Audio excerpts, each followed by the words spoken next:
देखो कंपटीशन का मजा तब होता है जब सामने वाला आपसे खतरनाक हो।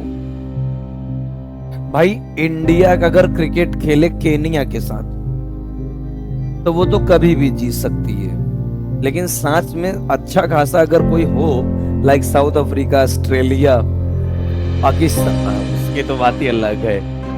तब मजा ही अलग होता। आज है कि कल है मैच?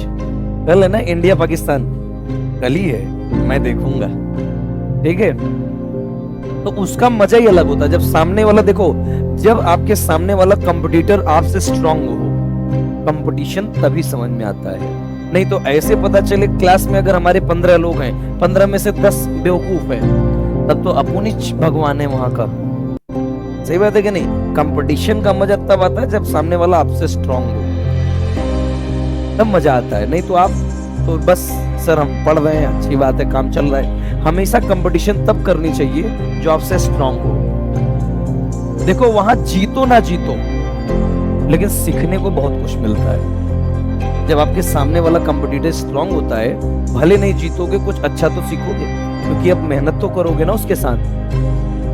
अरे बोलो यार। लेकिन आपको पता चल जाए कि आपके सामने वाला कंपटीटर आपसे भी लो है, तो आपका एक ही चीज मानना हो जाएगा कि भाई जब हम उससे आगे हैं तो हमें वो क्या कर सकता है, हम तो ऑलरेडी आगे हैं, तो आप नया कभी नहीं सीख पाओगे। इसलिए जब भी कंपटीशन करने चाहिए, अपने से तगड़े बंदे से करना चाहिए।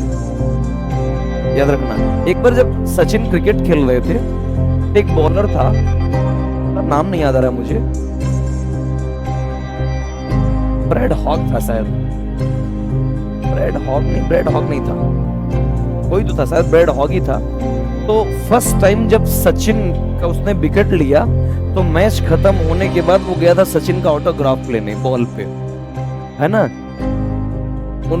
उसने कहा सर ऑटोग्राफ दे दीजिए, मेरे लाइफ का सबसे बड़ा सपना था कि मैं आपका विकेट लूं। और सचिन ने ऑटोग्राफ देते हुए उसके कान में क्या बोला है पता है? उसके कान में बोला था, आज के बाद ये दिन तेरे लाइफ में कभी नहीं आएगा। और उस दिन का दिन ब्रैड हॉग रिटायर होके चला गया सचिन से पहले, कभी बेटा सचिन का विकेट नहीं ले पाया। इतना उसने वर्क किया था बेटा, उसका हमने इंटरव्यू देखा था कि रात में 2-2 बजे तक उसने क्रिकेट खेली उसके लिए सचिन ने। और जो बॉल डलवाई, उसका टारगेट था कि बॉल हमारे पास जो है पहले पानी में गिरे, फिर मेरे पास आनी चाहिए, क्योंकि पानी में गिरने के बाद बॉल का डायरेक्शन किधर होगा कोई डिसाइडेड नहीं होगा। सेम यही सेनवार्न के साथ भी हुआ था, यही ब्रैड हॉग के साथ भी हुआ था। ऐसा नहीं कि भावनाओं में बह के बोल दिया था सचिन आज के बाद ये दिन नहीं आएगा, हम बहुत महान है। उसने उस पर वर्क भी किया था, क्योंकि बेटा सबसे महान खिलाड़ी क्रिकेट में सचिन ही रहे, आज तक कोई नहीं रहा है। क्या तुमको लगता है उनसे पहले क्रिकेटर नहीं आए होंगे? आए थे, और उनसे भी महान आए थे, लेकिन उनकी तरह कोई नहीं बन पाया।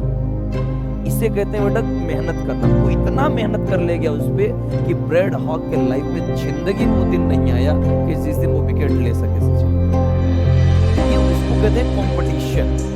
सामने वाला जब ढंग होता है ना कंपटीटर, तब मजा आता है। भाई जैसे आपके मार्क्स 550 आ रहे हो, सामने वाले का 400 आ रहा हो, आपको लगता है आप मेहनत करोगे, लेकिन मेहनत तब होती है जब हमारे 500 आ रहे हो, सामने वाले के 700 आ रहे हो। फिर अपन क्या करते हैं, जी जान लगा देते हैं। थ्री इडियट मूवी देखे होगे ना?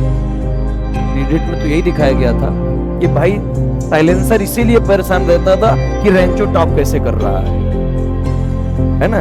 चलो उसका हिसाब किताब उसका मानना था कि टॉप करने के 2 ही तरीके हैं, या तो खुद मेहनत करो या तो दूसरों को मेहनत करने से रोको। तो ये तो तुम मान लो बेटा, दूसरों को मेहनत करने से आप नहीं रोक पाओगे, ये हकीकत बात। देखो एक चीज होता है कि हम किसी से जाके लड़े। अभी एक यहाँ पे जेई का बैच है अपने यहाँ, तो उसमें एक बच्चा है, वो आया, उसने बोला पहले टेस्ट के बाद, जेई का बच्चा, उसने कहा सर जो एक बच्चा है वहाँ का टॉपर जो है जेई में, वो क्लास 9 से जेई की प्रिपरेशन कर रहा है।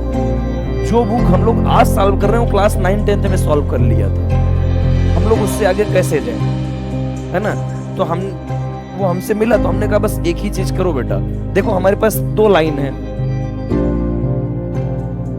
एक लाइन हमारी हो गई, एक लाइन उसकी हो गई, राइट। तो हम उसकी लाइन तो छोटी नहीं कर सकते हैं, आसान सी बात है। अपनी लाइन ही हम इतनी बड़ी कर लें कि कभी उनको पकड़ ही ना सके।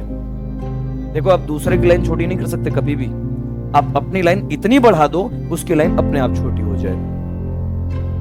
उसने मेहनत भी करना शुरू किया, हालांकि अभी भी उसको वो कैच नहीं कर पाया है, लेकिन मार्क्स में बेटा 1 या 2 मार्क्स उससे पीछे चल रहा है इस समय। जो बच्चा 9 से प्रिपरेशन कर रहा था जेई की, और जो बच्चा 12th में आके प्रिपरेशन कर रहा है जेई की, 3 साल की मेहनत उसकी 3 महीने की मेहनत के बराबर हो गया है। क्योंकि भाई कॉमन सी बात है, आप दूसरों की मेहनत को कम तो नहीं कर सकते ना, तो अपनी मेहनत को इतना बढ़ा दो कि उसकी मेहनत अपने आप कम हो जाए। यही सबसे अच्छा तरीका होता है कंपटीशन का। और जितने लोग ये टॉप 10 से बाहर हैं, जिनके भी मार्क्स बेटा 550 के नीचे आ रहे हैं, मैं सबकी बात कर रहा हूँ, किसी एक की मैं बात नहीं कर रहा हूँ, सारे बच्चे हैं, अभी 600 तो नहीं कोई कैच कर पा रहा है। याद रखना, 600 के नीचे अगर आ रहे हो तो अभी एक चीज अपने लाइफ में बना लो कि अभी आप मेडिकल कॉलेज से दूर हो। ये 100% मान के चलो कि आप मेडिकल कॉलेज से अभी भी दूर जा रहे हो। और अगर किसी को ये लगता हो कि सर कोई बात नहीं, हम जनवरी फरवरी तक कवर कर ले जाएंगे, तो याद रखना, कोई वहां से अलग से टाइम नहीं आने वाला है। जिस जगह पे आज खड़े हो उसी समय में याद कर लो, जुलाई में जब आए, अगस्त में आए थे तब भी वहीं खड़े थे, और आने वाले जनवरी फरवरी में भी वहीं खड़े रहोगे। क्योंकि बच्चों को दिमाग में कंफ्यूजन होता है कि सर हम आगे चल के जनवरी फरवरी मार्च आते आते हम कवर कर ले जाएंगे। कहां से कवर कर ले जाओ? क्या जो 24 घंटे का दिन रात होता है तुम उसको 48 घंटे में कन्वर्ट कर लोगे? जो पढ़ाई की एफिशिएंसी तुम्हारी आज है वही पढ़ाई की एफिशिएंसी तब भी रहेगी। तो इस मार्क्स को बढ़ाओ, क्योंकि जो मार्क्स आते हैं ये बहुत अच्छे अभी भी नहीं आ रहे हैं। जो अपने आप को टॉपर भी है तो उनके बहुत अच्छे मार्क्स थोड़ी ना है।